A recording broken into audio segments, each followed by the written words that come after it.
Davey Coombs has spent his life as a soulful ambassador of the sport of motocross, not just as a journalist or a publisher, but as a promoter, a storyteller, a historian, and a true custodian of the sport.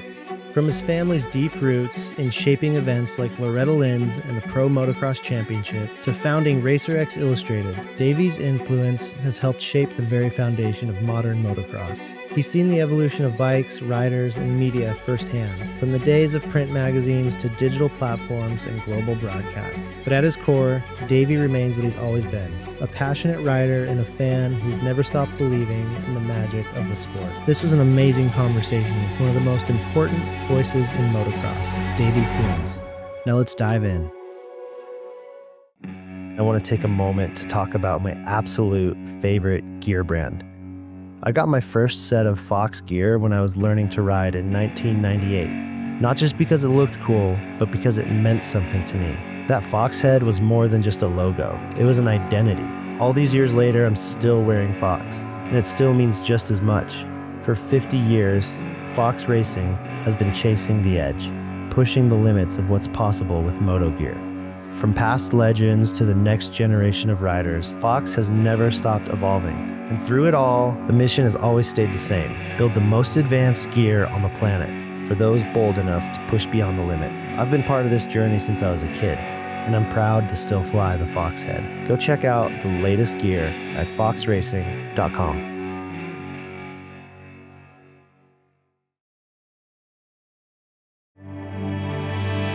Welcome to Ride Beyond, where we go beyond the ride and into what matters. In this podcast, you'll find meaningful conversations with people who live with passion, chase freedom, and remind us what it means to live fully. The motorcycle is our connection, but the stories are what take us beyond.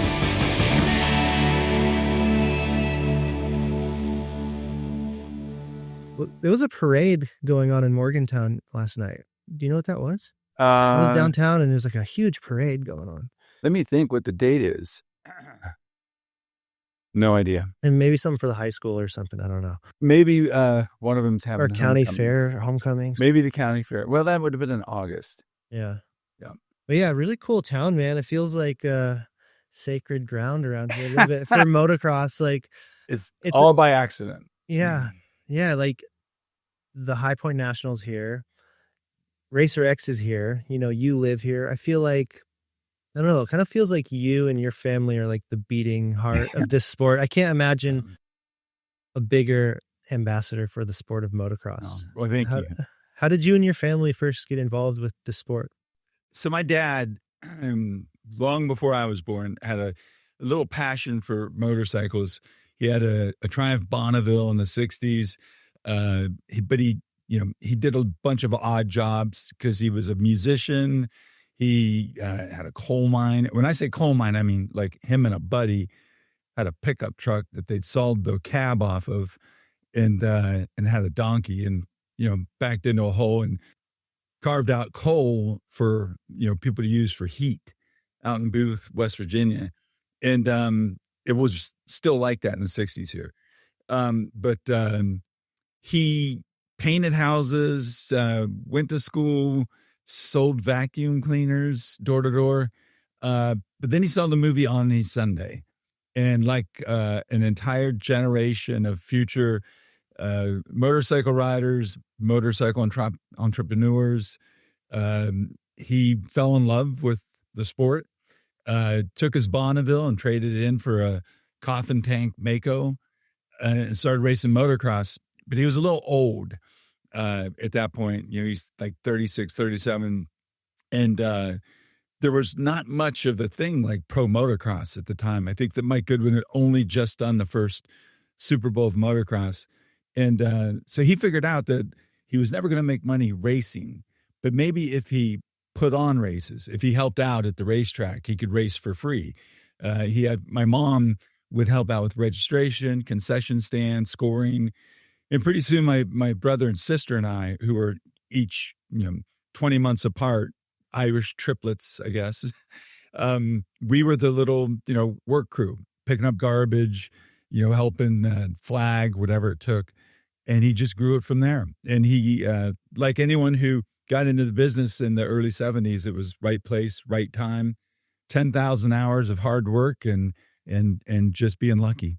Yeah, and I mean, sounds like it's almost like a cliche with On Any Sunday, just because that movie is such an impactful film for the culture of motorcycle racing. Yeah. If you talk to anyone in the surfing, they would tell you that The Endless Summer, right, is the seminal film for them.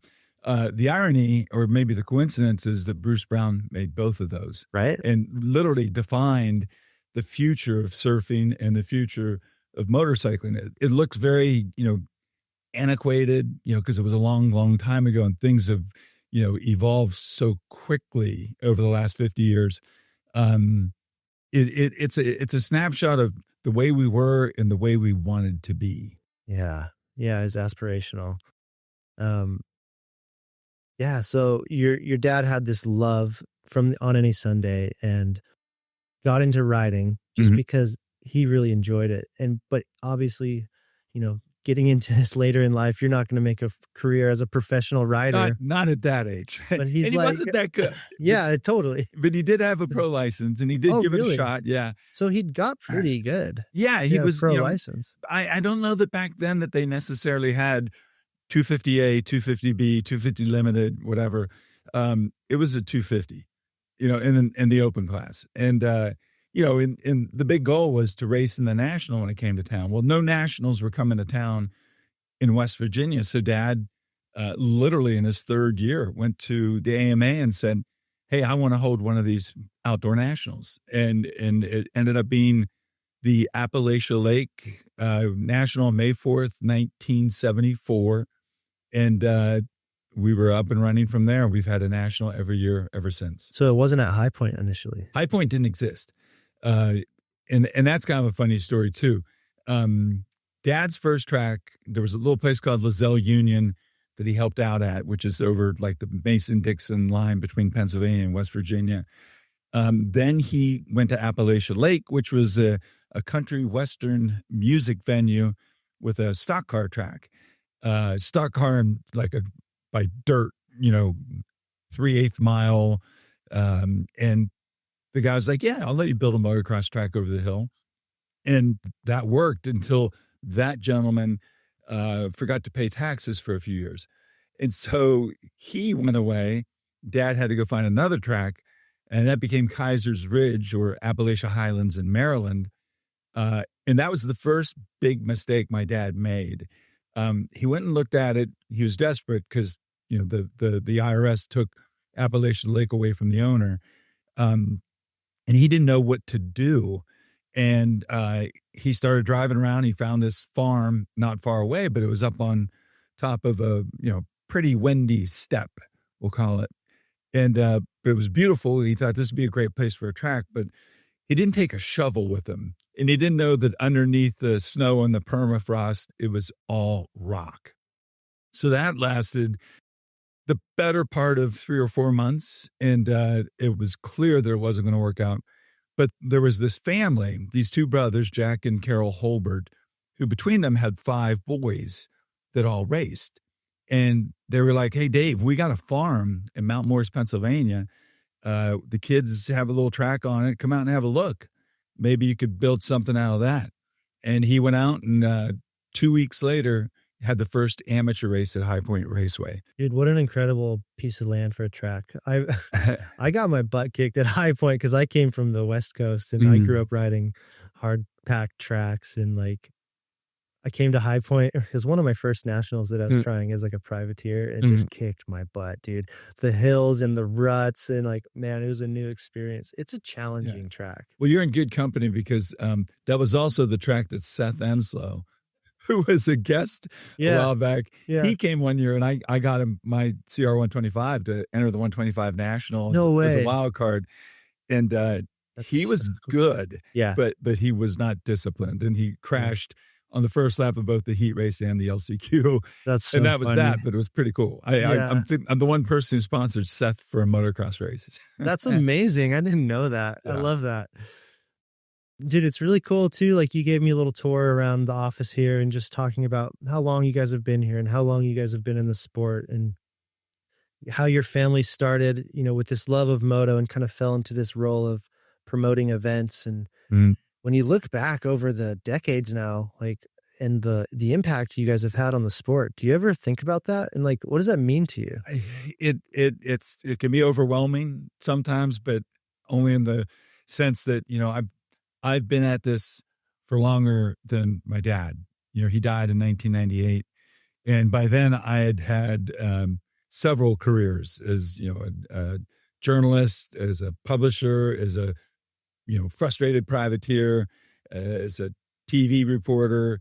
And it just, there's always something to do if you open your eyes and look for the opportunity. And, the old saying, find the thing that you love and do that thing. Dude, I believe in that. Yeah.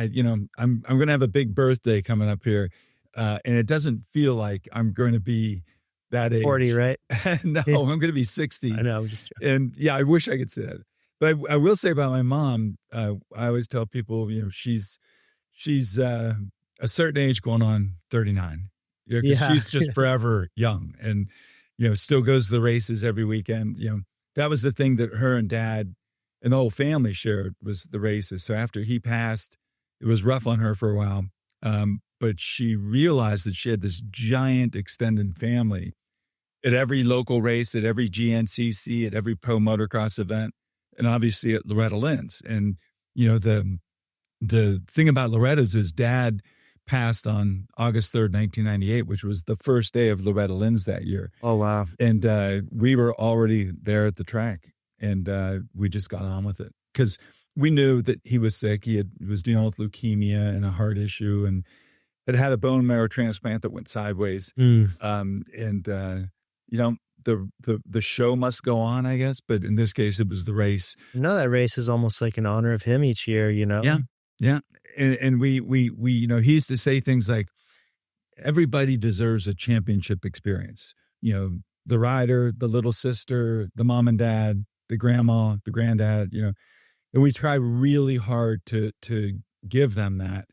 But, as things evolve and things change, like insurance and liability and just the sheer cost of things, that gets frustrating and overwhelming because you want to still be that, family that showed up in a van and put on a race. Yeah. But there's a lot of vans now and there's a lot of racers now. And, but Loretta Lynn's is that special, field of dreams for motocross. And we try really hard to keep it that way.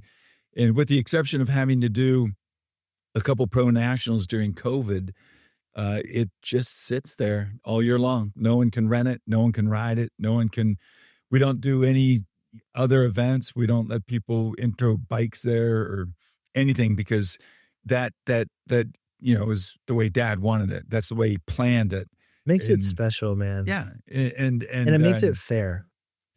It does. I know that there are people out there that build spec tracks in Georgia and in Oklahoma and these riding facilities.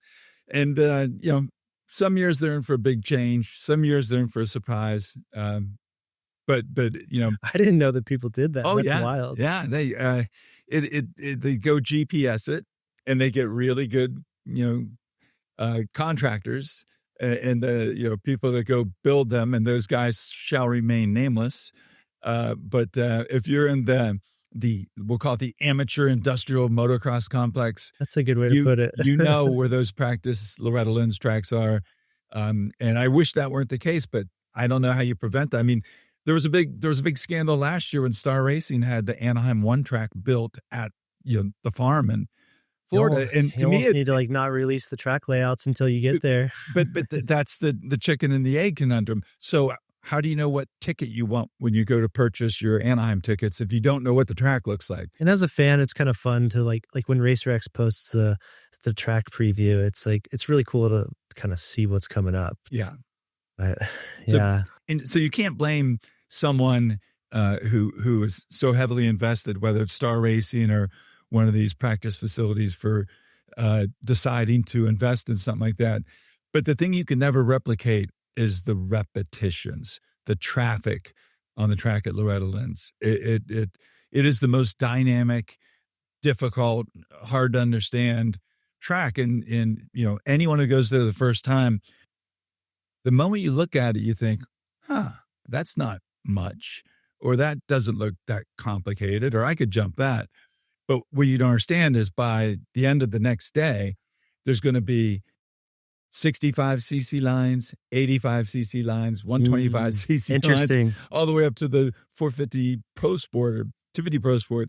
And it's as if the braking bumps start where the acceleration bumps end. And the whole thing is just chop. Dude, I didn't think about that, but that's such an interesting point.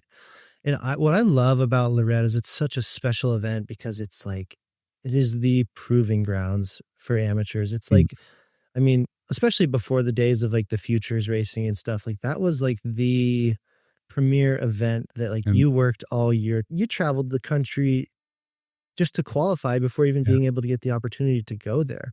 Yeah. It's like, and it felt like a big adventure for your family, and like to reach that goal as a kid and get that bib is such a cool experience.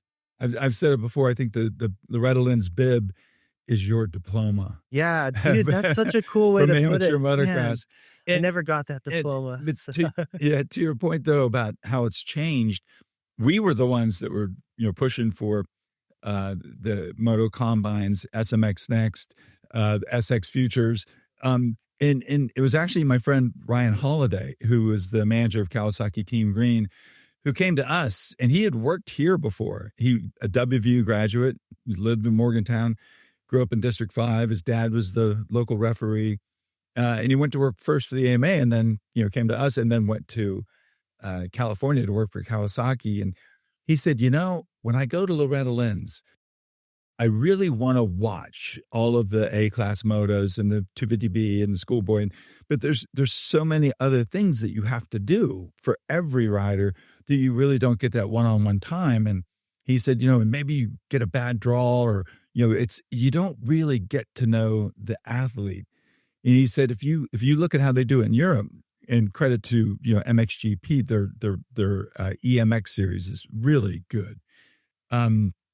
He said, why don't we do that at a couple pro motocross events and make it invitation and make it a day of tutoring and explaining how the schedule works, how maybe you don't know much about how a drug test works, or maybe you don't know much about how to incorporate yourself and save money on taxes, or maybe you don't know, what to eat. So we set up these, sort of, it's real practice to become a professional. It's a workshop that helps you understand what you're going to be up against, and also gives guys like Ryan Holiday and Donnie Luce at Yamaha and Nate Ramsey and Mike Brown and Danny Blair. It gives them a chance to like look at what a kid's really doing in a 25+2, and and also it's easier to talk to them, to compare like how they're doing when you're seeing them on the same track as the pros. It's a lot easier to like weigh it out. Like where are you at? Yeah, and that whole concept came at it. It took a little of the polish off of the Loretta Lynn's A classes, but it's a bigger picture thing. And we've seen over the last years, an OEM will heavily invest in a kid right off a 60 or even on a 60 and stay with them for a while. And they're one wrist injury or one, weird Epstein-Barr illness or one broken navicular from not working out. And all that investment becomes really tough. So this gives those teams a broader sense of who's who. And now that we have 10 OEMs, when you count in Ducati coming, and I'm sure pretty soon we'll have Fantic and maybe even PM, who knows? There's a lot of opportunities out there, but whether you're as big as Honda or as small as a boutique European brand, you want to get it right. And by having SMX Next, by having these combines, and by having Minios, Mammoth Mountain, JS7, Spring-A-Ding, those are all part of this sort of de facto amateur, nationwide calendar. I stubbornly, I always say there's only one amateur national. It's Loretta Lynn's, but the other ones are almost as important. And in the case of the Mini O's, downright bigger. as far as the week at Loretta's, where you're limited to 2 classes, 1,512 riders. That's it. Many of those, my God, there's like 6,000. Growing up, going to like, whether it was Lake Whitney or Ponca or World Minis, like all these, there was so many people, but it was such an event, and you're there for a week with your family. And like the most beautiful thing about amateur racing to me is like the family element of it, because it's all your friends, and it's like such a good way to grow up, because you're spending such quality time like with your parents and with your siblings, and you're out at the track, and like I really love that environment. It's really cool. I think that, amateur motocross, which I believe is probably the cheapest motorsport to get into. Which is crazy to think, because it's not cheap. It is, but then you look at, some of the go-kart circuits and what they put into those go-karts, and, any sport. My daughter plays lacrosse. She played travel volleyball before that. Man, going to Baltimore for the weekend is expensive, or going to Cleveland, whatever. I see that as not that much different than going to, Hurricane Mills or Gainesville or Ponca City. The difference is obviously the equipment, the equipment, the idea that you have to have a truck somehow to get there, the motorcycle itself, a place to ride. It makes moto more of a suburban to rural sport. I've never understood how people like Justin Cooper, Nick Romano, could live on Long Island, right, and make and become like top rider. Yeah, I mean, Justin with the red plate going into SMX this year, crazy. Yeah, but that's crazy. But that's what's happening on the coast. Suburbia. You just got to drive a little further to the tracks. And a lot further. A lot further.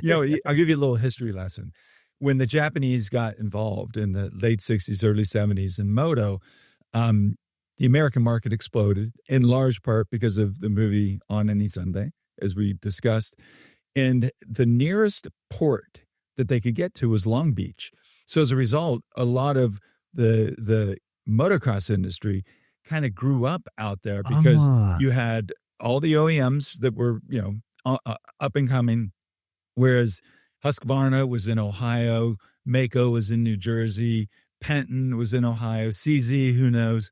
But all the other ones, the Japanese, were in California. Interesting. On the coast. Honda was in Torrance. Kawasaki ended up in Irvine. Yamaha was on Catella Avenue. The thing is, back then, you didn't have to go far to ride. And so the magazines were there. The aftermarket came, followed. The industry just kind of built there. Yeah.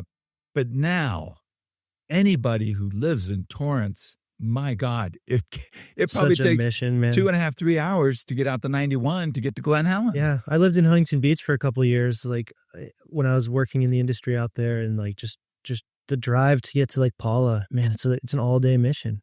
It's crazy. Yeah. But that's just, that's, what do you call that? Suburban sprawl, whatever. And that's why now all of a sudden the Southeast is sitting pretty, as far as the industry goes.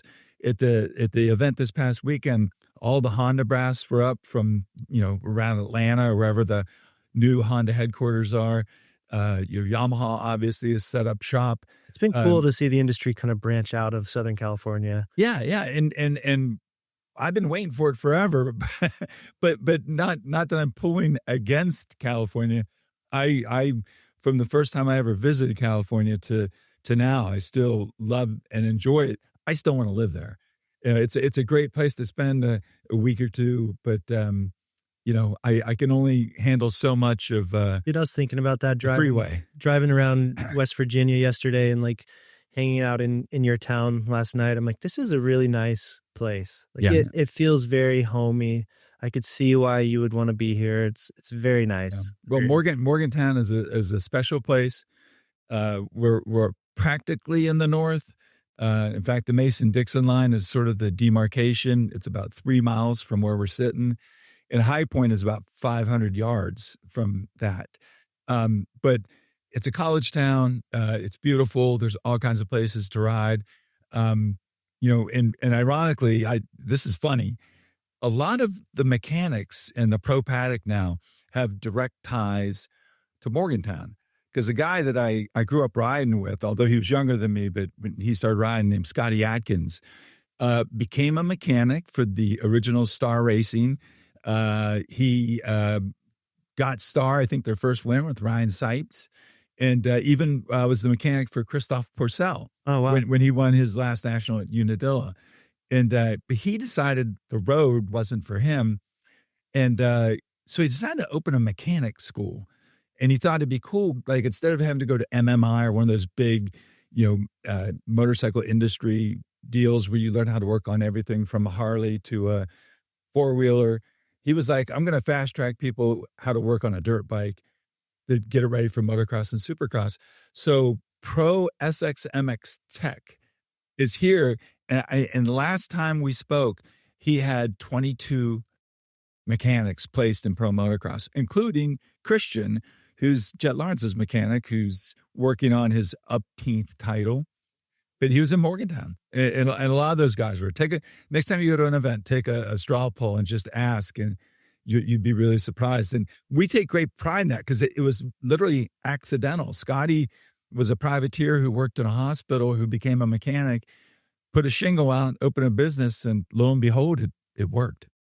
As someone who's been pushing hard my entire life, as a rider, a creative, and an entrepreneur, I've learned that performance isn't just about effort. It's about recovery, clarity, and taking care of your body. That's why I've made wellness a top priority. And one thing that stayed most consistent in my routine is the Echo Flask, a water bottle that infuses your water with molecular hydrogen, improving cognitive function, reducing oxidative stress, increasing natural energy, aiding in muscle recovery, and boosting mitochondrial function, which means longevity and vitality so that I can continue doing what I love to do for life. And you get all of this without the crash, inflammation, and long-term damage of the toxic, sugary energy drinks that dominate our industry. Now I know what you might be thinking. Doesn't water already have hydrogen? Technically, yes, but it's bound to oxygen as H2O. Your body can't absorb it in the same way. So the Echo Flask uses a high-end electrolysis membrane to split the hydrogen from oxygen and infuse the unbound molecular hydrogen into the water, making it more bioavailable and incredibly powerful for your health.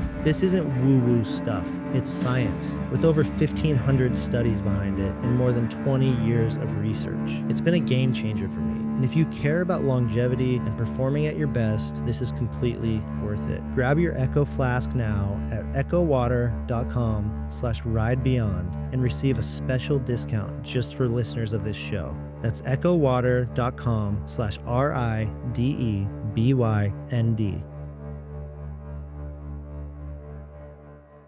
It's amazing. I mean, that's what I was saying at the beginning of this interview. This feels like sacred ground for motocross. It's like really like this little beating heart in a small town that you wouldn't really expect. It's cool. It's an outpost and a lot of creativity, a lot of hard work.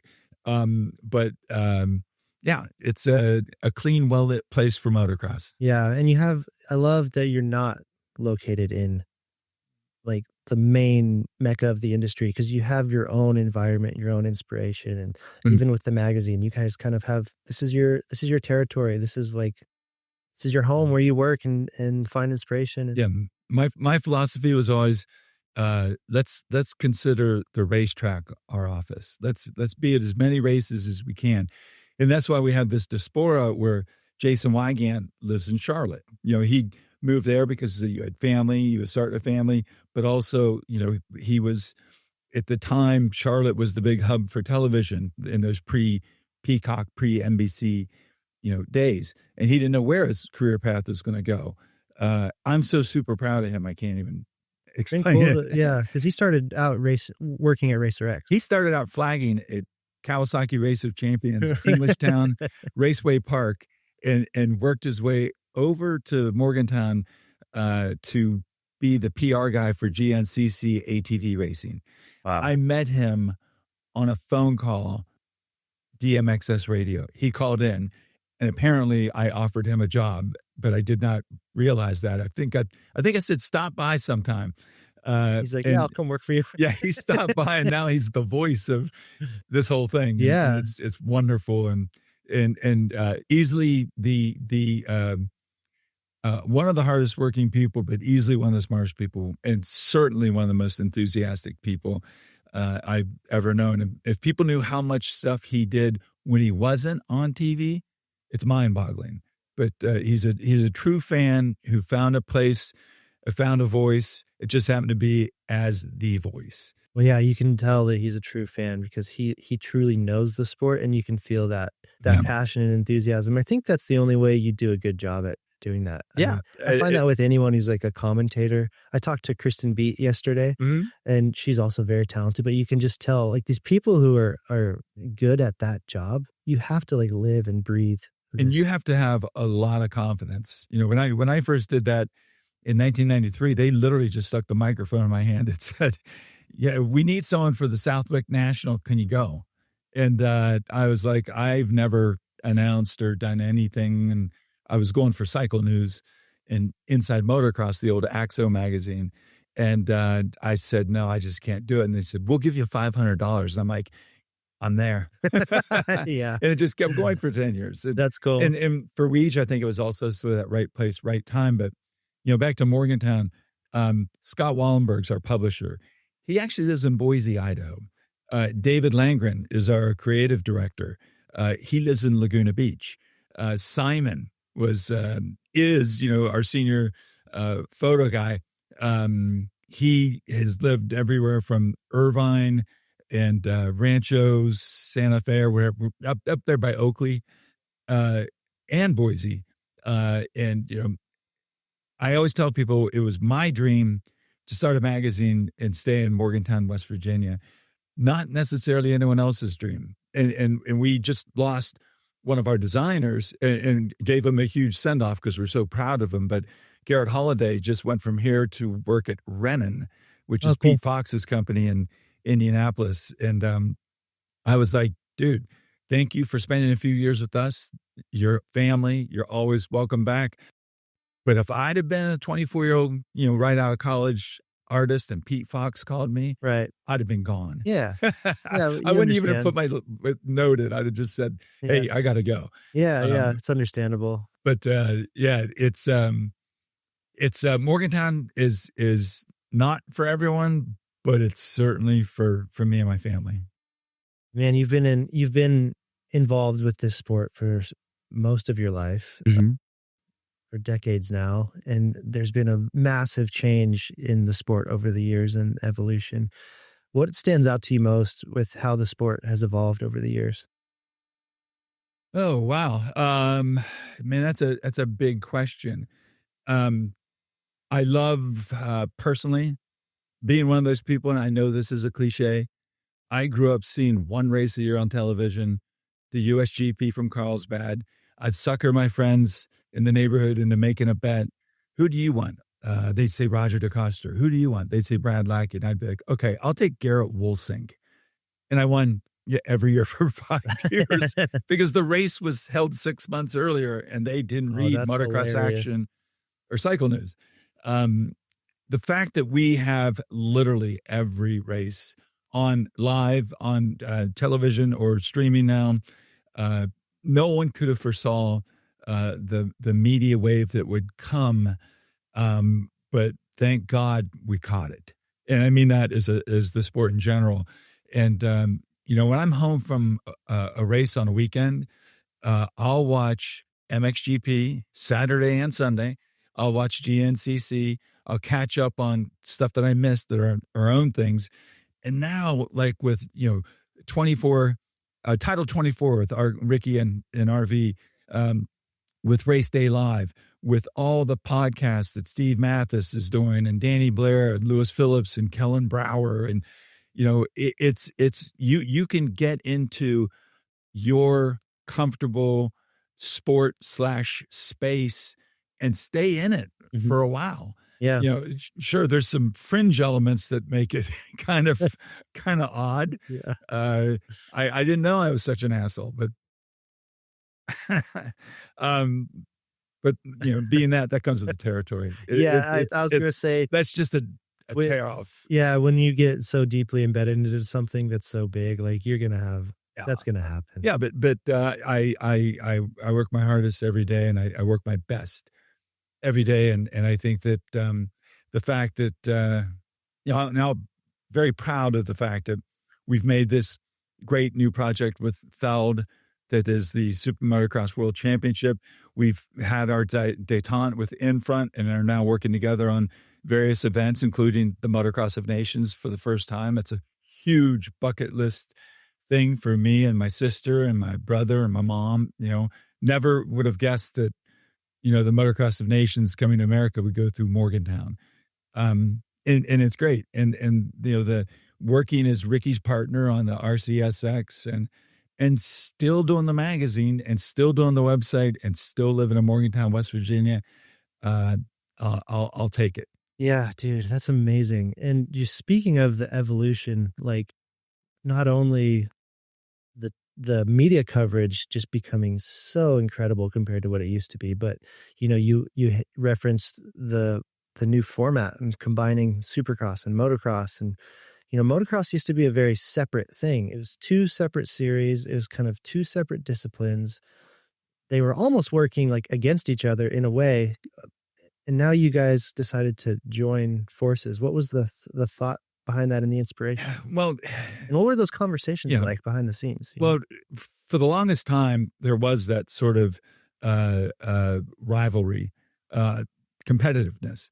And my dad saw that happening in the late 90s, and he got all the outdoor promoters together and said, look, going to every race is different. We have different pit passes. We have different media rules. We have different sponsors. If we don't consolidate like Supercross did just a few years earlier, we're going to get overrun. And there was talk of Supercross expanding, and that happened for years and years and years.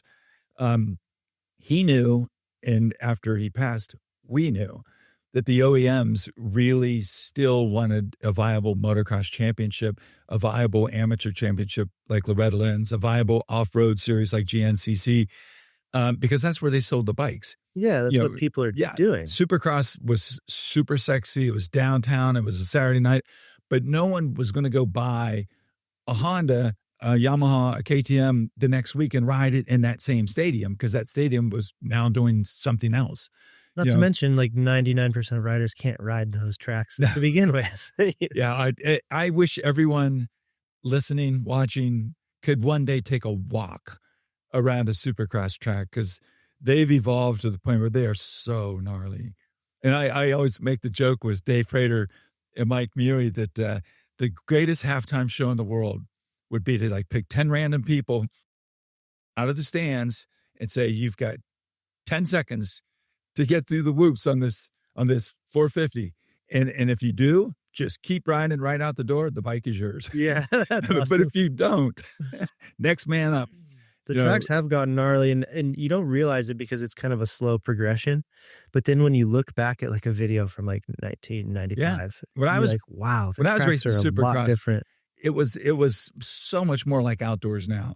That all changed, I think, in the 90s. It began to get how do you challenge Jeremy McGrath?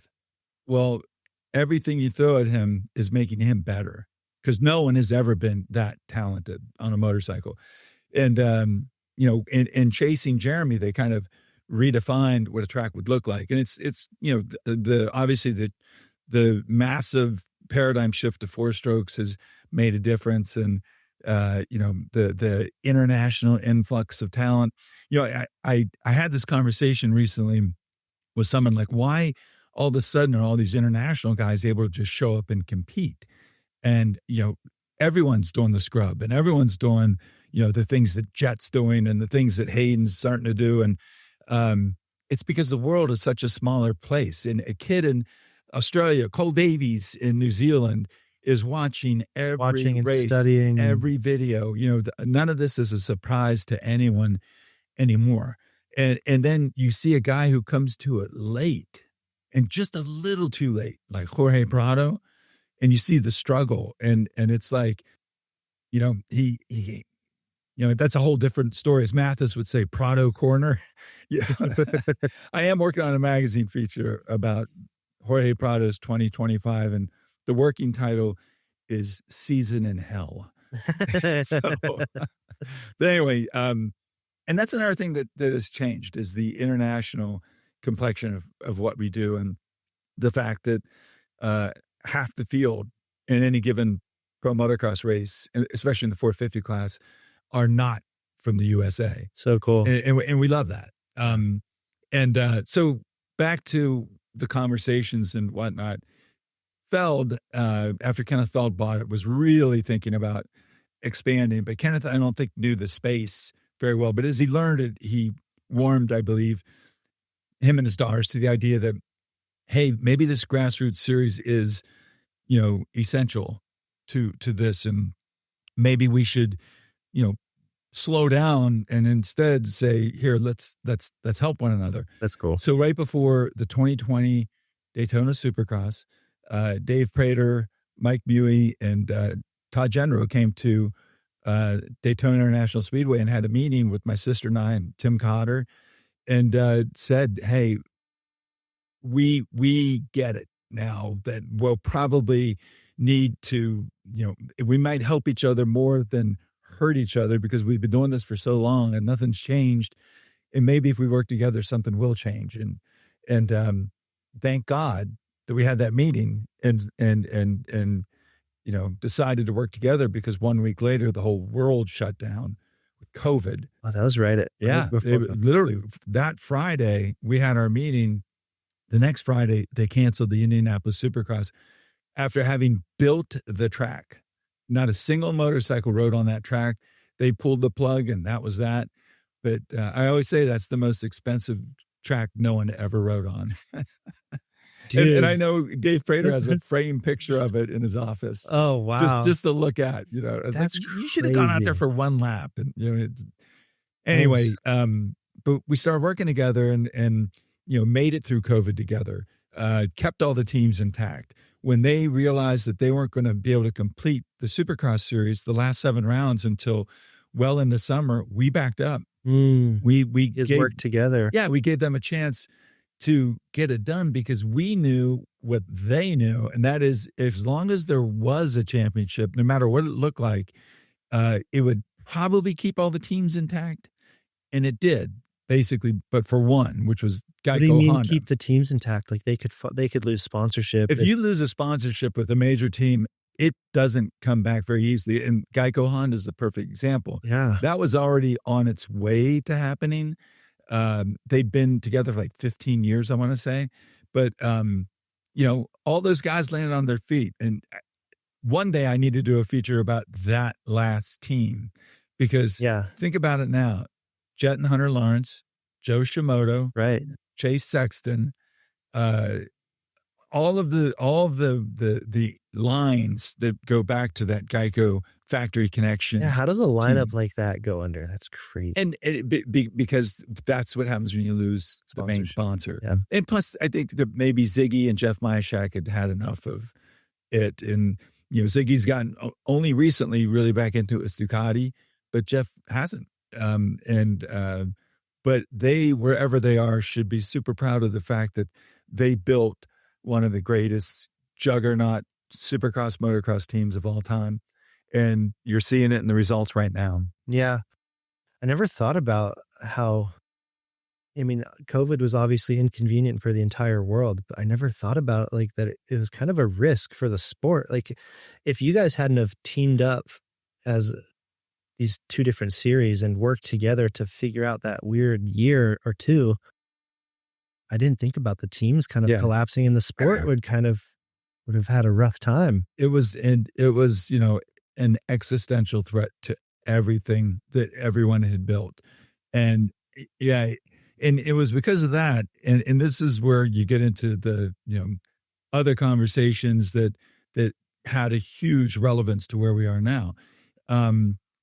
The Feld, and before that, Supercross, whatever it was, Pace, Clear Channel, it signed a deal with the FIM to do that awkward FIM World Supercross GP on top of AMA, Monster Energy Supercross, whatever it was.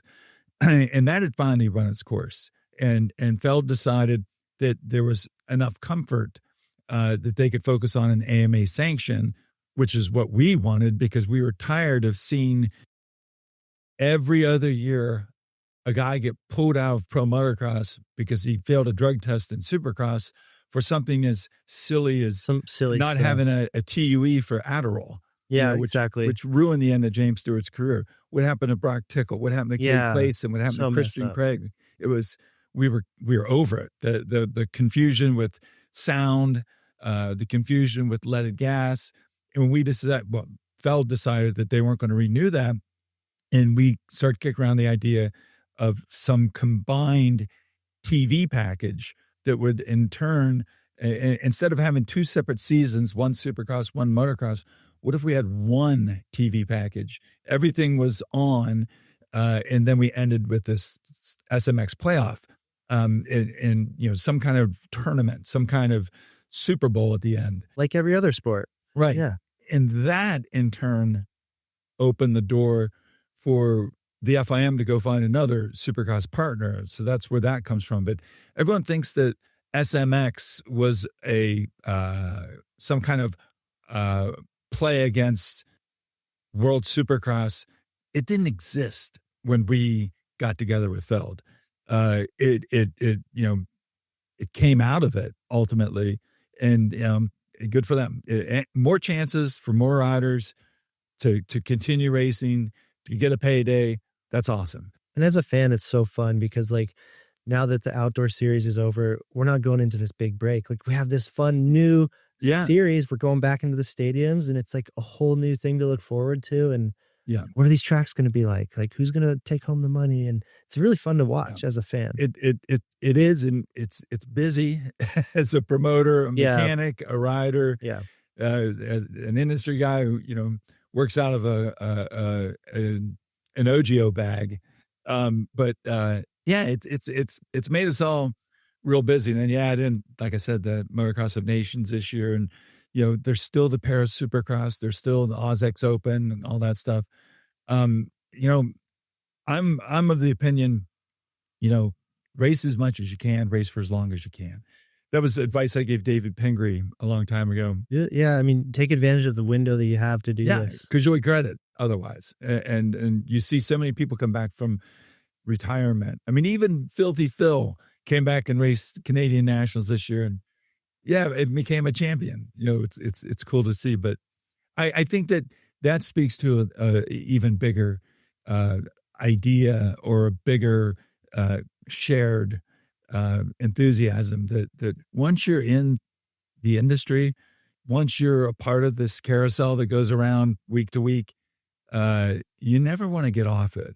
And because it's so much fun, and they become your de facto family, your coworkers, the riders you're around. I probably see Mathis and Weege more than I see my next door neighbor, because I see him every weekend. Yeah. And it's the lifestyle is a bigger part of the motorcycle industry than people understand. And it's not like it was in the 90s. It's not like it was in the crusty days and, the X Games and all that. It's very disciplined now. We've all gotten a little older. We all have a lot of work to do. And those race days can be really long, especially if you're on the hotel bar too long. Right. It's definitely very elevated and professional these days. And you guys are like this traveling circus. It's like you all live in different parts of the country, but you come together every weekend. Mm-hmm. It's like this home away from home. You guys are all building this thing together. And speaking of that industry carousel, another hat that you wear in the industry is a journalist. How did you get into journalism?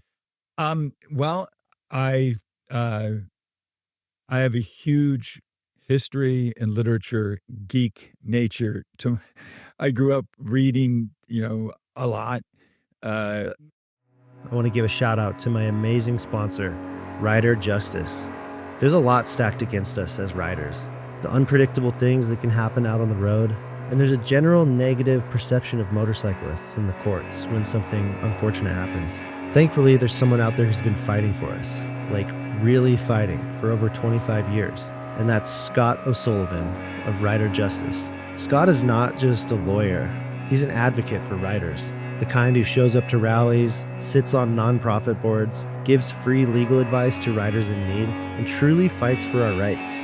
He launched Rider Justice to stand up for all of us, on the road, in the courtroom, and in our culture. If you've been hurt in a crash, if you've lost someone, or if you just want to know your rights as a rider, go to riderjustice.com.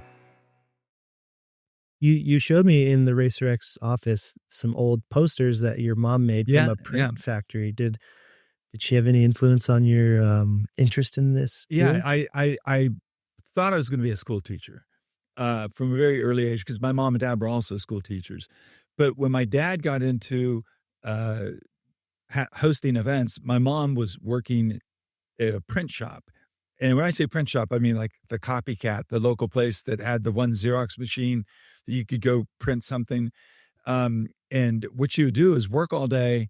And then in the evening, she would, once the lights turned out, so to speak, or they put closed on the front door, she would go to the light table, the light box, with an X-Acto knife and a glue gun, build event posters for the coming races.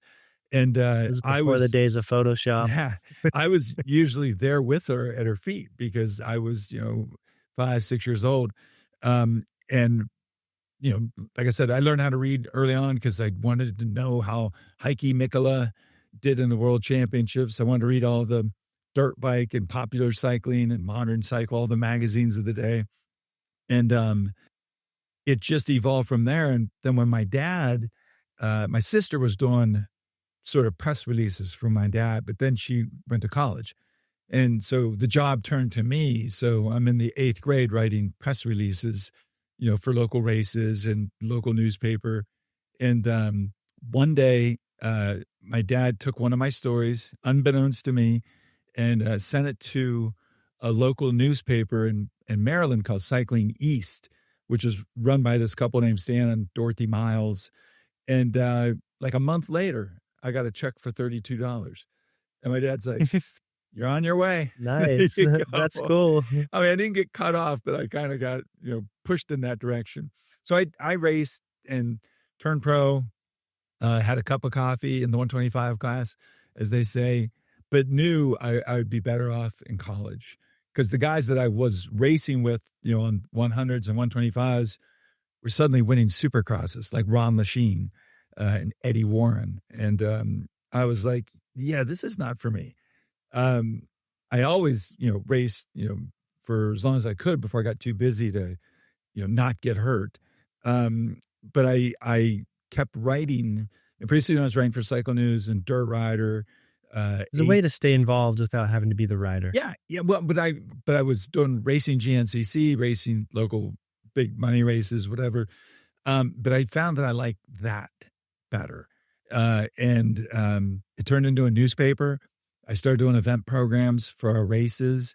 And in 1998, took the plunge and decided to turn the newspaper, which had started out as the racing paper, and then it became Racer, then it became Racer X. Oh, cool. Into a magazine. And so here we are all these years later with Racer X Online. What year do you think Racer X was started? The newspaper started in 1990. And it was a very loose zine.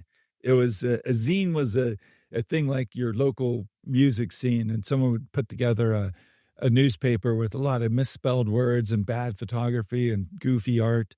But you would think it was the coolest thing in the world because it had a story about the Beastie Boys. Well, we were trying to do, all the existing magazines were doing product tests and race coverage.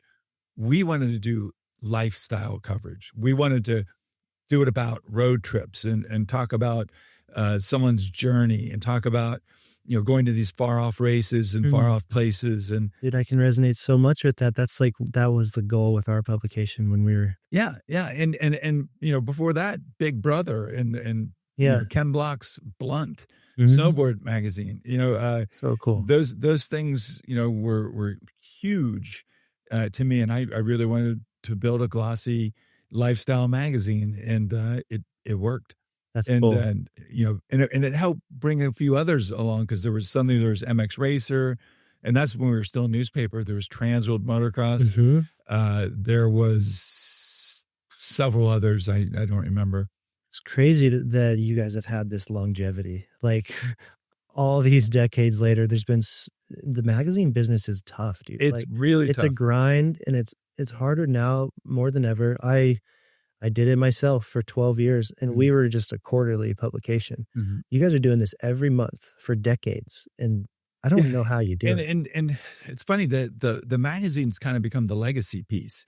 You know, we obviously have an aging clientele, the people who still like the tangible feeling of a magazine in their hands. But when the newsstand sorry, kind of disappeared, that rocked everyone, you know, because people were getting everything in their phones or on their computers. And we were lucky enough that way back in the day, we made the conscious decision when we started a website, which was before the magazine, that we would not hold anything back. That we were using the website to remind people that this magazine was coming out every 29 days. And then we realized the magazine is secondary. The website's where it's at. And so the volume that we put out on a daily basis is mind blowing. But we got a bunch of really good, eager contributors, and people love it. And people like Jason Wygand, who just do an amazing job, and Mitch Kendra of managing their time and their output and keeping the flame going. Yeah, man, that content machine is endless. Yeah. It's impressive what you guys do. It's impressive to see the longevity, and it's really important, like what you're doing for the Yeah. sport. And But as you know, when you get so busy writing and working around motorcycles, the one thing that ultimately always, you know, has to give is the amount of time you get to ride yourself. right. And you know, you love, you know, being out on the road, you know, on an adventure bike, or being out at the local track, you know, on the Stark Varg, or, you know, whatever bike you pick that day, because those days become fewer and further between. Yeah, and it's almost counterintuitive because you're chasing this career because it involves the thing that you love, but it's taking you away from the thing that you love in a Right. way. It's a catch-22. Yeah. But you know, I again, I wouldn't change it because I get to work with all my friends. I get to, you know, I like I was showing you in the parking lot. I got a text from Jason Lawrence this morning. Yeah, that's awesome. And I got one from Eric Johnson, and I talked to Roger DeCoster last night about That's a Team amazing. USA thing. And you know, I don't get to ride as much as I used to, but man, I get to play motocross every day. It's cool too that, like, I mean, that hasn't been lost on you, that you're still such a fan that you can appreciate, you know, you've been so deeply involved in the sport for so long, but you don't seem jaded. You're still like, oh, wow, that's really cool that I get to talk to Roger DeCoster, you know? Oh, You yeah. don't take those things for granted, which is cool. Yeah, I guess that's the weird part, to think that you know, I'm lucky enough to kind of be doing what my dad did, but add in the journalism part. And I would be remiss that I didn't mention my family. My sister Carrie is the hardest working, smartest person I think I know in the industry. And anyone who thinks she doesn't come from it, her son's Caleb Russell, her husband's Jeff Russell, and her father's Dave Coombs. But she's a lawyer, and a really good one, and has really helped manage and lead the industry along with some other folks through the crisis that was COVID, through before that, you know, some of the recessionary things. She is really smart, and is I think quietly the MVP that no one knows about. And I'm very lucky that she does sort of the heavy lifting when it comes to contracts and things like that. And I get to do the conversations and you know, go to the races, and still do the things that I loved doing growing up, which included, you know, sweeping up a starting gate, you know, handing out water after a moto, putting up banners, mowing grass, Pounding stakes in the pounding stakes. ground. But I'm usually thinking about bigger things, but loving the smaller things. Yeah. I love too that all this time later, what started out as like a family endeavor it's still something that you're doing with your family. That's so special. And my son is, working on his second degree at WVU, and he's designing here. The guy that moved to Indianapolis opened up a spot for Vance, so it was a good luck, bad luck, good luck thing. My daughter, senior in high school, but she's probably going to go into med school or law school. She doesn't quite know, but my brother's kids work here. My sister's son is an executive for Republic Services, which means logistics, and he's getting ready to move back and start a family. My niece is just finished law school, so the third generation is coming. And Tim Cotter's boys. It's great to know too that once your days are done working in the industry, that like your family can kind of carry on that legacy. Yeah, we can use the same business cards. Yeah, that's amazing. And you were talking a little bit about, still being out there, hanging banners, pounding steaks, sweeping the gates, whatever it is. Like, what does that hands-on work do for you all these years later when you don't really need to do that because you're the promoter, you're kind of the one putting on this event. There's employees that can do that, but you still get your hands dirty. And it's the way I was raised. And it reminds me of my dad, and it reminds me of growing up. And it's a good way to keep an eye on everything else. I'm not real good in a bulldozer or a skid steer. I don't drive a water truck. But I'm out there helping and watching and know when something looks askew or we need to do this. And even though it's not exactly the most glamorous job, it is a way to lead from the front, because you're right there in the middle of it. And people, I think, know you gain the respect that from your. Yeah. And any dad can come over, any mechanic can come over and say, you might want to look at that, or I have an idea or whatever. We're all in this together. And whether that is, the Pee-wee dads at Loretta Lynn's or, Dazzy Lawrence, we all just want to keep this going and keep raising, the tide in every boat in it. And, if part of that for me is still get my hands dirty, my God, that's what I'm going to do. I love it. Like I said, it's how I grew up, and I wouldn't change that for the world. Yeah. And I love, what you just said, like, we're all in this together because we're all a community. This is a passion that we all share. And,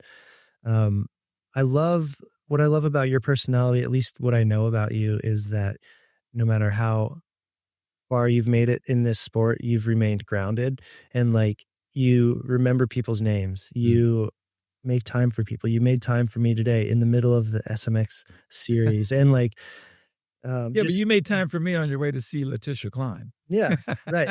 Of course. And in between Kristen Beat. Yeah. That's kind of a funny. Two of my favorite people that I've gotten to work with. Yeah, they're both great, man. But do you consciously think about, like, staying grounded and humble? Like, what's the importance of that to you? When you work with your best friends and your family, and your mom is still in the mailroom at Racer Productions, because she says, that's where I started. That's where I'm going to finish. Plus, I can keep an eye on everyone. There is no high and mighty. There is no way to outgrow the reality of your situation, which is that you're lucky enough to be born in this, but you are going to have to work hard to keep this. And so I go to work every day like it's the first day. It never gets tiring. The end of the day can get a little, but then I'll find myself going down a rabbit hole of trying to figure out, how many moto wins did Ricky get on a 125 compared to Hayden and Jet, and why does everyone forget that James Stewart was truly, without a doubt, the fastest 125 rider ever? And you try to build that. He won 28 out of 31 nationals right out of the gate, right out of the box. Yeah, it's funny because that's my first ever Supercross that I went to was James Stewart's first race. I said Anaheim 2002, and he crashed 4 times. Yeah, and he still got second. Yeah, but he won the next week. Crazy. And what's funny is at that point he was 21 years. Or, I'm sorry, he was 16 16 years by a old, couple days. 14 days. Yeah. And then he didn't win till the second round at San Diego. Yeah. And That's a funny way to put it. He didn't win until the second round. I know. So let me tell you why this is how things work. In my mind, when Cole Davies got bumped up to win the first moto at Budds Creek, I started thinking, so who won a national moto sooner than third? Eli And I Tomac. remember that Eli Tomac won on his very first day, but I think it was the second moto. I think he went 1-1, didn't he? No, he went 3-1 or 1-3. Oh, okay. But then I remember that James Stewart won the first moto of his career, which was Glen Helen 2002. And then, you remember Ricky, he won the first 6 motos in 97, but you forget that he had ridden a national at the end of 96. And that's why he was number 70 and not 768 or whatever. And those little factoids just become the most important things in the world to me.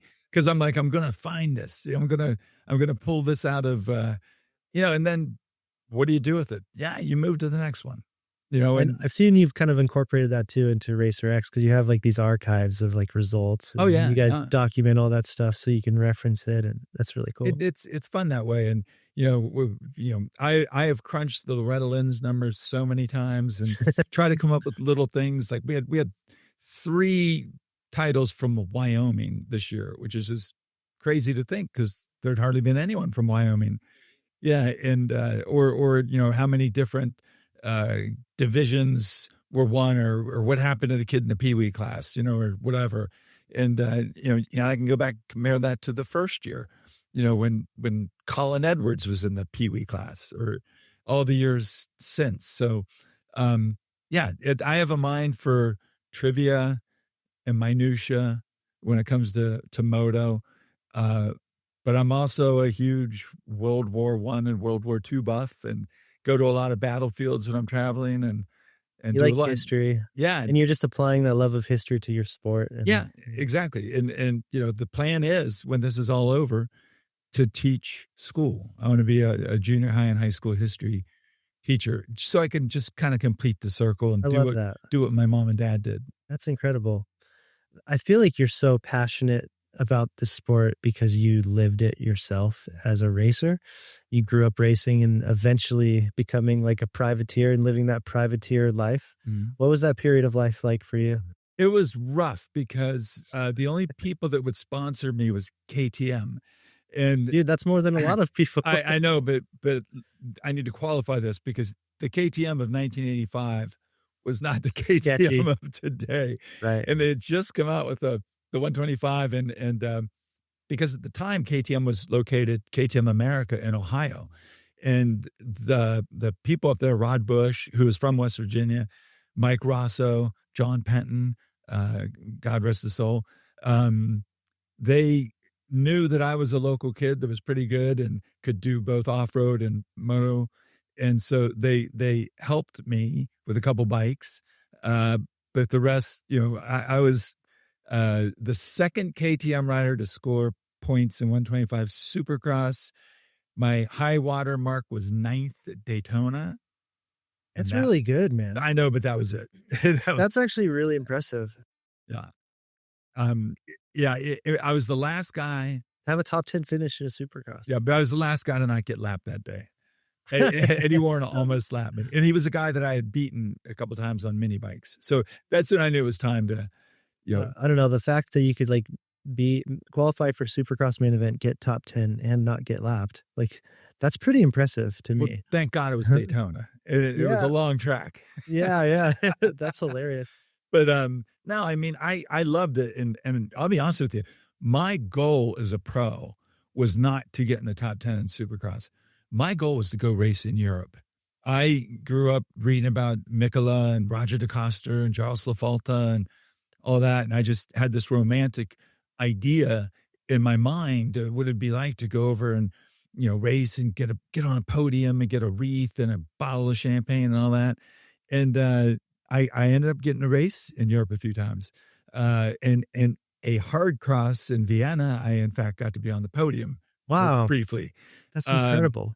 But after that, I was more than ready to focus on college because I knew that it was a real, yeah. And I raced my last race in Europe. It was the Veronica Beach race in '87, and Kees van der Ven passed me like I was walking. Yeah. I was a fish out of water in the sand. I was a fish Dude. in the sand. Yeah. And again, it was one of those things where like, okay, I did it, and that's that, So yeah, but that to me that was more important than that ninth place. And anytime people get a chance to go to Europe now, or someone brings it up to them, I'm like, my God, go. And Jason Thomas, another guy I'm lucky enough to work with all the time. He's like Weege, done an amazing job of working his way up through. He's the king of international racing. I think he raced like 150 times, just because he knew he was not going to beat his next door neighbor James Stewart, but he might be able to beat that kid from Germany, and he did time and again. And so I think that it's so difficult to become one of those really, truly elite guys, and even more so now in this world we live in, when you're at a facility most of your youth, and it's sometimes for me it's kind of hard to watch because I never really agreed with that. As growing up, my dad was like, public school, you're going to finish high school, you're finishing college, and we all did. Well, at the end of the day, you're human, and I think it's nice for kids to have like normal human experiences. Oh yeah, for sure. And that's why I'm a big fan of what Andrea Lieb is doing with On Track, is trying to help those kids that it's not normal. Because if you want to be good in any sport, I don't care if it's golf, tennis, baseball, you're doing the travel team, you're doing the academy, you're doing the all-star, whatever. You're taking private lessons, you're going to the local facility. Moto is just a little different because there are all these places you can pitch a tent, pitch a motorhome, and live there.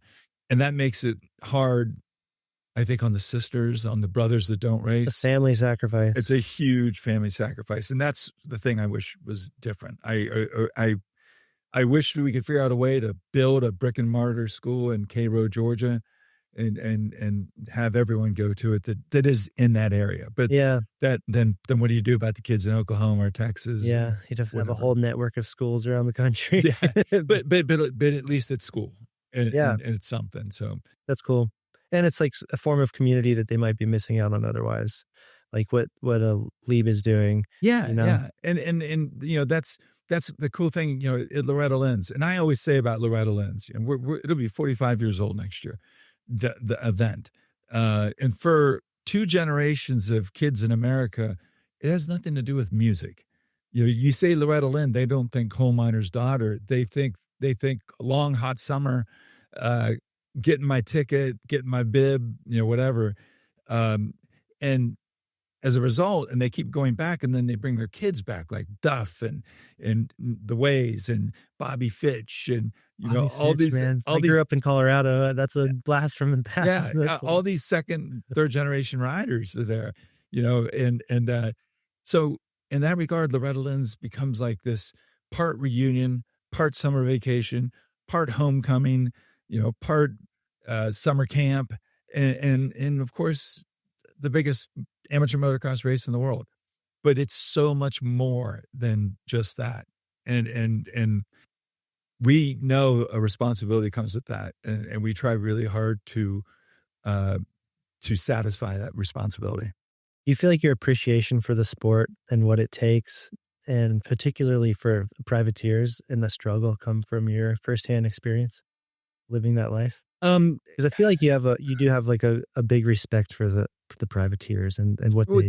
I do, but I also have a big respect for the Lawrence brothers and the Tomacs, and but yeah, with the privateers, that they're going to get, especially the ones in the B practice, they're going to get the shitty, muddy track in the morning because it's a bigger picture thing. You know that they're not going to get the best parking spot. You know that they're not getting the best support. You know that they're not getting. They drove themselves there. Yeah, and I wish that we could change prize money so that Jet Lawrence gets $10 more than the guy in second, who gets $10 more than the guy in third. Work it down to where it gets $10 more than the guy in 39th, which would help all those guys, because that the Jets, the Haydens, the Joes, they're getting paid in ways that, with the possible exception of Ricky Carmichael in 05, no one's ever been paid. And then you stack, the Alpenstars money on top of the 100% money, on top of the Honda money, on top of and it seems like it should be enough. But then as soon as you change that purse structure, you get beat to hell by those guys. So it's all juggling. It's all balance. It's all give and take. But I'm always there for the privateers. I always try to help. I always try to get as many guys into press day as I can. I always try to, help those guys, because I know that they've put in just as much as the other guys, but they've done it on their own. I want to give a shout out to a really special partner of mine. I've been working with 805 Beer for close to a decade now. And honestly, it's more than just a beverage company to me. It's a symbol of a lifestyle that I believe in. 805 was born on the central coast of California, the 805, a place where life moves to the rhythm of surf, moto, music, and open roads. And whether you're out riding, jamming with friends, or just soaking in the last light of the day, 805 is right there with you. It's not about hype. It's about living fully and embracing every moment. But what makes 805 truly special is their commitment to sustainability. They've been brewing for generations and relentlessly focused on preserving the land that they call home, conserving water, reducing waste, and protecting what matters, the land where we live and play. They support the raddest events and the sickest athletes. But most importantly, they support the culture. That's why 805 has become a staple in my life. Speaking of on the flip side, you mentioned you do have that respect for the other side, the Jet Lawrences and the Eli Tomacs. And you've seen many generations of riders come through this sport. And there's always those few that rise to the top to reach the elite level. Mm-hmm. What do you think it is that separates those athletes from the rest? It goes back to 10,000 hours that we had talked about, right place, right time. And by that means the right family, the right geography, the right financial situation, all the right ingredients. And then you got to do the work. And I mean, when you see how fit Jet is, or Hayden is, or before that, Ricky, it's not an accident. And the Ryans, it's never an accident. And what we are seeing, I believe, is guys building off of all the things that came, and thus we're getting better and better athletes. And that goes for the NFL. I watched Monday Night Football last night, and I was blown away that it was J.J. McCarthy's first game ever in the NFL, and he won on Monday Night Football. When you see the things that Jet's doing, it's no different than what James was doing, in his 125 days. And it's no different than what Jeremy was doing.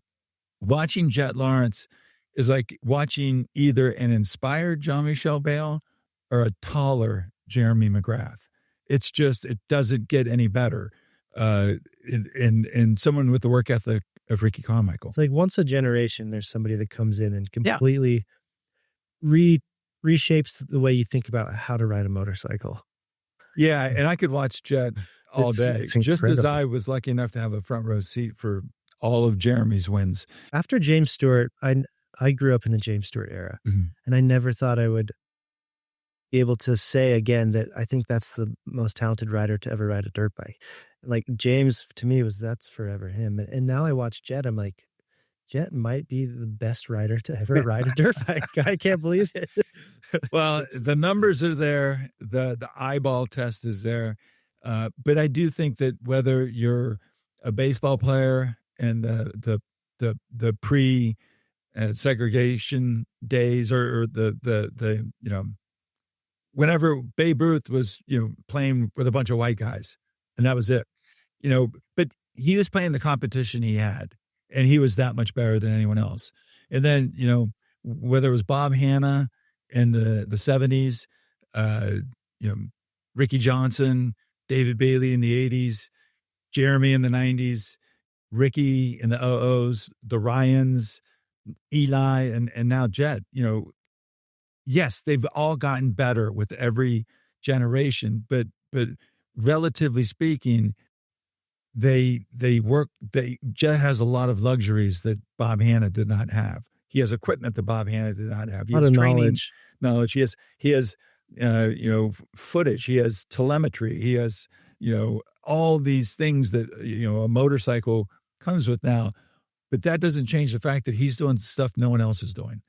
And because everybody has those resources now. Yeah. We talk about, and to close the loop on the whole, have you ever seen anyone greater?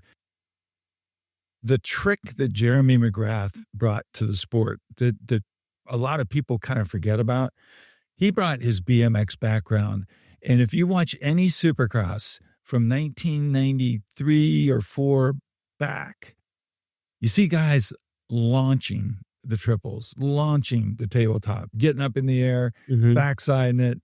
And then you see Jeremy, and he slam into the face with his knees, soak it up with his body. Yeah, and stay low. And if you did that 15 times a lap and you're saving 0.1 seconds, that's a second and a half a lap. And, it changed Supercross forever.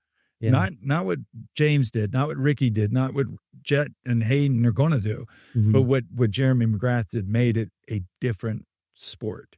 To say one guy fundamentally changed the way we ride. Yeah, you could say Jean-Michel Bale or arguably Keith Bowen were the first to blitz the whoops, but Jeremy's the one who brought it all together and then raised it.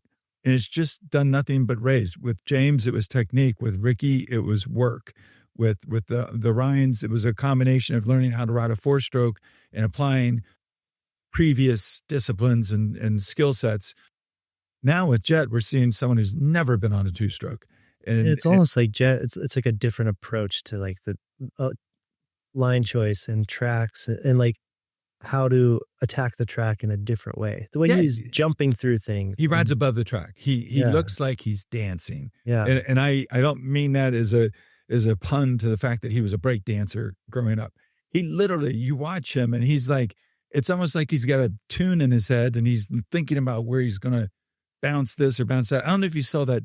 He's working with the track instead of against the track. There's a quick little reel on Instagram I saw, and I don't know who shot it, whether it's Whiskey Throttle or 23 or maybe Tom Journay, but he rode across all of the ruts on the face of a 45-degree angle. Yeah, and I was thinking, where the hell did that come from? Because I've seen woods riders do that in mud sections, but I've never seen someone risk it in a section like that. Off a jump. Yeah, he turned it into a flat surface. It's crazy. So no, we are seeing things we've never seen, but he's on a bike and equipment and with 6 decades of evolution that weren't there 20 years ago, 10 years ago, 5 years ago. Well, speaking of that evolution, you mentioned earlier about how gnarly the tracks have gotten. Like if you walk out there, it's insane. And with how fast the bikes have gotten and how gnarly the riders have gotten, do you feel like we've been seeing more injury in the sport over the last several years? Because it feels like after the first, we come into A1 and there's so much excitement, and like halfway through the series, the field is halfway thinned out. That happens every year. That's sort of the short answer. I mean, I remember, 05, the perfect storm, and it was imperfect after 2 weeks. But I think, and you heard me say this before, the world is a smaller place. So you see everything, you hear everything. Every fan has a camera, and that's great. And they can help us make the events better.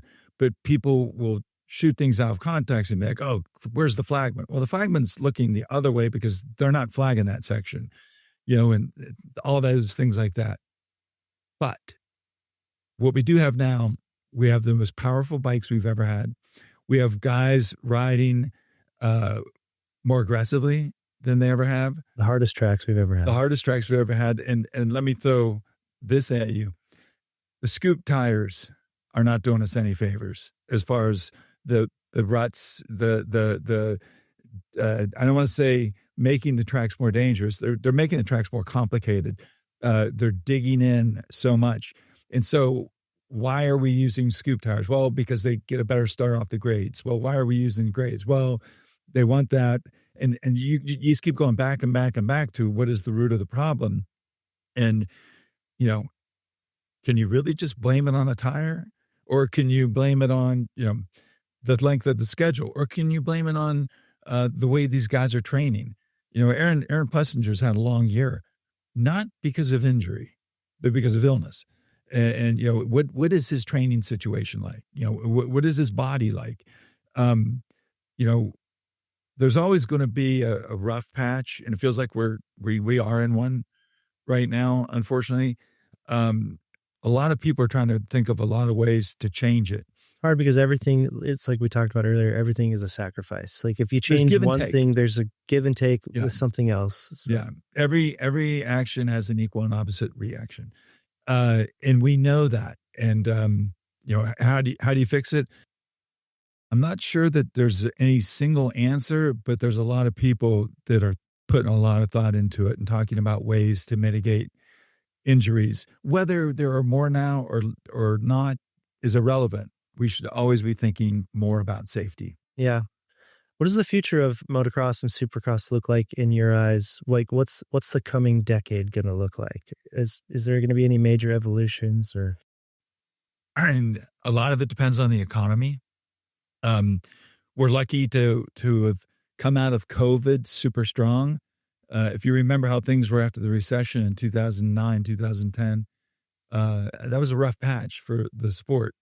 But we've never had more OEMs unless you go back to the very, very beginnings. Even the local racing was like really down. I remember growing up in the early 2000s, in the local races, there was like thousands of riders that would show up. Yeah. And then after that recession happened, it was like a couple hundred. Yeah.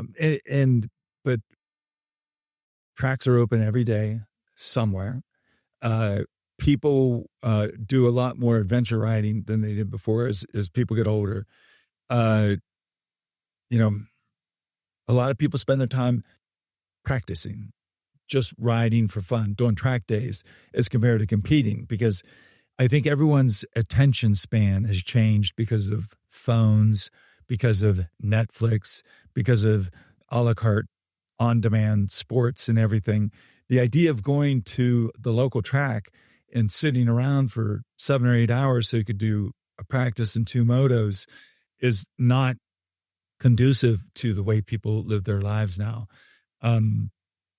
There's a lot of things that you could point at, but how do you fix them without making it worse for the guy who does like going to the track on Sunday and spending the whole afternoon and watching his buddies ride and doing his 2 motos and then loading up and going home.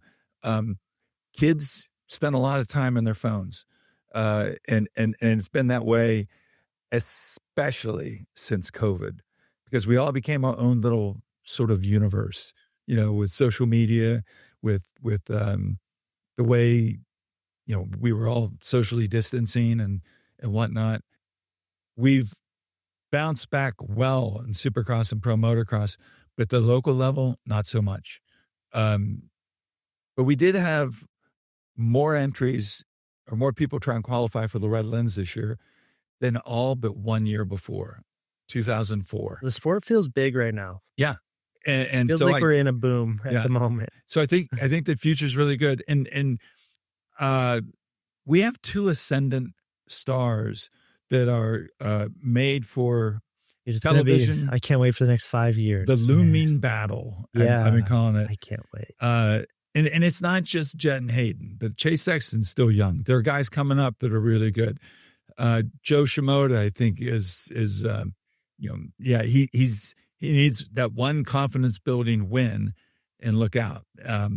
But yeah, all of that, the amount of OEMs, the amount of ascendant stars, the amount of coverage we're getting, that all adds up. But the existential threats out there, whether it's the economy or tariffs or War, who knows? Yeah. Who knows? Another Pandemics. pestilence or pandemic. All we can do is be ready to work together and fight our way through it, which is exactly what we did during COVID. It's exactly what we did during the recession. It's what we're stronger together, and it's like the we're definitely doing that at the top. Yeah, and we're doing it with the OEMs, and we're trying our best to do it with riders and fans. Sometimes you get dealt a bad card. Most recently, lightning that wouldn't go away. Yeah, that was a rough weekend. And people don't understand that, in 2012, a guy got struck by lightning. Well, actually 10 people outside a NASCAR event, and sporting protocol changed. There were 4 NFL games on opening weekend, which was this past weekend, that had lightning delays of more than an hour. Yeah. Well, you're sitting up in a metal stadium up in the sky. I know, but because of that particular case in 2012, as well as the Sugarland concert in Ohio where the stage overturned, or somewhere in the Midwest, but in a storm and a tornado, you can't get insurance unless you promise insurance companies that you will do the things that they ask, including wait 1/2 hour after each lightning strike to make sure it's not still in the area. And, unfortunately, with daylight, running out, not enough lighting for that drag strip. Yeah, because it was planned for it to be a daytime event. Yeah, it bit us. So it feels like everything in the world is going backwards. But you live and you learn, man. Yeah, not one rider came to me, not one team said, let's do it. Let's get out there, or said, let's stay another day. After that downpour too, they're probably like, I'm down to call it one moto. People forget that happened at High Point too. And we had that lightning hit at our national, and there was nothing we could do about it except send everyone home. So that's the nature of live entertainment, outdoor business. If it had been a concert, it ended the same way. At the end of the day, you can't control nature. So you do your best. You try to find solutions in the moment, and then at the end of the day, it is what it is. You try your best. Speaking of like the future of the sport, do you think we're going to see electric bikes in motocross and supercross at any point? At some point, but I think they'll be in their own class. I don't think people I don't think gas bikes are going anywhere. Not anytime soon. No. I think that when there are enough electric bikes to have a class, let's have a class. Like enough OEMs that are doing it. Or if there's 40 people who show up on Stark Vargs, let's have a Stark Varg race. I do not believe in mixing them. I have a Stark Varg. I had 2 Altas. I've ridden them with guys who can't hear me. I've ridden them and know the potential of those bikes. I think that the upside of an electric bike is out of this world. But I don't want to run off the people who've invested in 50 or 60 years of this, who are still selling ice bikes. And as more electric bikes come online, man, we'll have a race for them.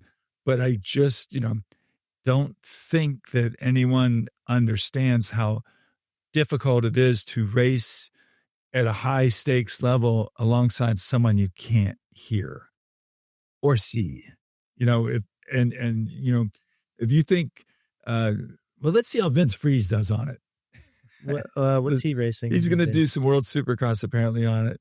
Oh, because they're allowing them in. They're going to give it a go. Okay, that'll be interesting. Yeah, not MXGP, but this series is going to probably get a good start. It'll get great starts, and then, especially with him, the silent assassin. Yeah, he's already the assassin, man. Now he's silent. But yeah, I whether it's we have a class for e-bikes at Loretta Lynn's. Oh, you do? Yeah, Mini E. 4 to 7. Minis, yeah, and it's great. They're not much more quiet than an actual Weisinger or a little 50. But we don't put them together. We give them their own class. And I think that that's something you'll continue to see doing for some time to come. And I've told Anton Voss and I've told Sebastian Tortelli at Stark, put a speaker on it. Let us pick our own danger music, and that way, then that argument goes away. It's almost just too different. It's just like, it's a different machine. So it feels unfair to put it in the same class. It feels like it wouldn't. It's probably similar to when four strokes came about. And how do you weigh what are these two different machines? And we got the math wrong on the four stroke when they went with 450 and 250 compared to 125 and 250. Yeah. No one wants to get it wrong on electric, but those were similar bikes. In fact, we started on four strokes back in the 60s and before that. But those are motorcycles, whether it's two stroke or four stroke or three stroke. I always like saying that because no one ever says, what about the three strokes? But with the electric bikes, it's a different thing.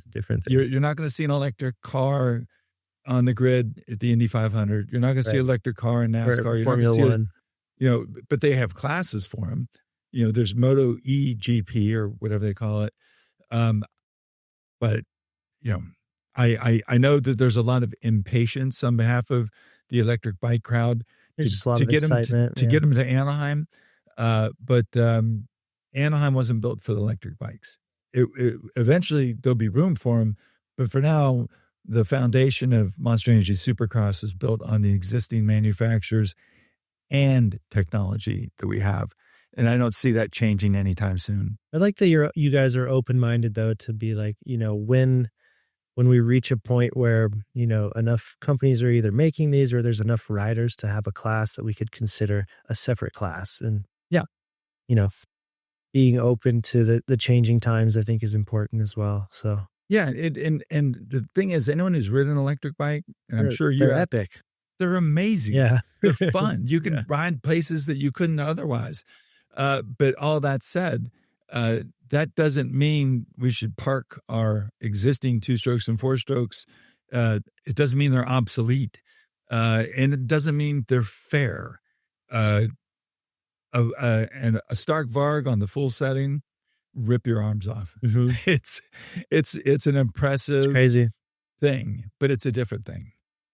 Speaking of thinking about the future, what does the future of motocross look like in 50 years? Have you thought about that? Let's see. No. No. I think that racing is a thing that human beings have done since the marathon. The first Olympics, foot races, horse races, carriage races, wagon races, car races, bike races. Whatever we're riding in 50 years, we'll be racing. I don't have a crystal ball to know what that's going to look like. Mm-hmm. But it's one thing that never changes? Gravity. Yeah. So we'll be doing things on planet Earth, on vehicles that go really fast. And some people will be faster than others, and they'll want to prove that. Yeah. And as the bikes or sleds or whatever they are, just like Star Wars, they're racing through the forest and everything or Harry Potter on broomsticks. Yeah. The competition will always be there. Yeah. That's never going to change. As long as there's a coin, someone's going to want to flip it and bet on it.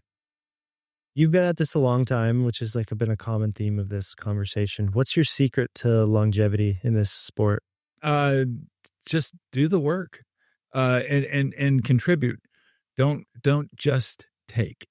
Help push this rock forward. I always talk about how we're on a carousel together. Push in the right direction. Push in the same direction. Bring your own ideas to it. Bring your own work ethic to it, and find a role like what you're doing here. Yeah. The fact that you get to sit with Sal and all these interesting people. Yeah, it's pretty and Tyler Bierman and Vicky Golden and even Steve Caballero. I mean, just love that guy. Yeah. And he's one of the greatest skateboarders who ever lived. Mm-hmm. But he loves moto. and it oozes out of him. And it's a reminder to me, like, how lucky I am to have this front row seat and how much responsibility I have to help keep it going. Yeah. So the longevity, the secret to longevity in the industry is to truly be part of it, be part of the work, be part of the solutions, be part of the enthusiasm, and also, be part of, growing it and perpetuating it. And just truly love what you're doing. Love what you do and do what you love. Yeah. If you could put it into words, what does this sport mean to you personally? That's a very big question as well. It's been my life. It's been my joy. It's been my family. It's been my passion. It's my future. It's my past. If I hit the lottery today, I'd still be at work on Monday. Mm-hmm. I'd be late.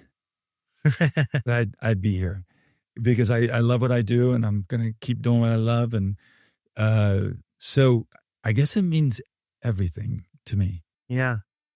And then one day when the time comes to pass the baton to your family, and then you maybe go off and come full circle and start your teaching career, what do you hope that your legacy is remembered for? I just hope I'm compared favorably to my dad, who would be on the Mount Rushmore.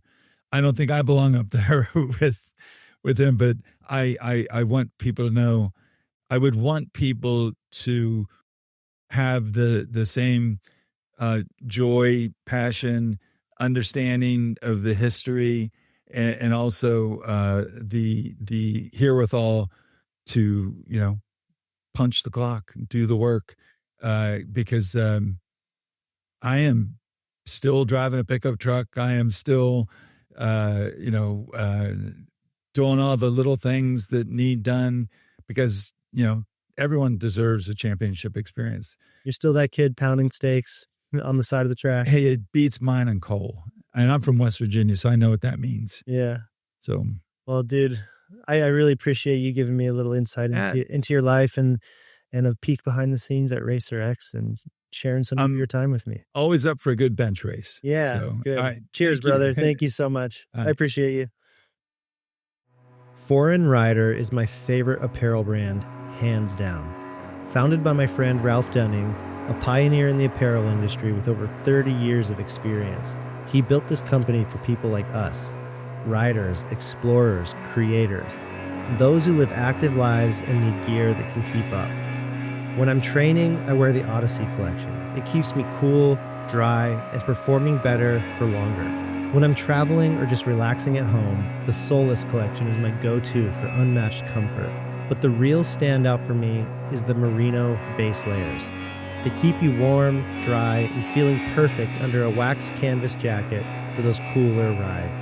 And when it's hot, like it is here in Florida, the Odyssey long sleeve tee keeps me super cool and comfortable all day long. The fit, the feel, the quality of these products is on another level. And that's why I literally wear them every single day. Foreign Rider isn't just clothing, it's a mindset. A reminder to live with intention, to choose quality over quantity, and the exploration of freedom, whatever freedom means to you. Check out the full collection at foreignrider.com. Once you wear it, there's no going back.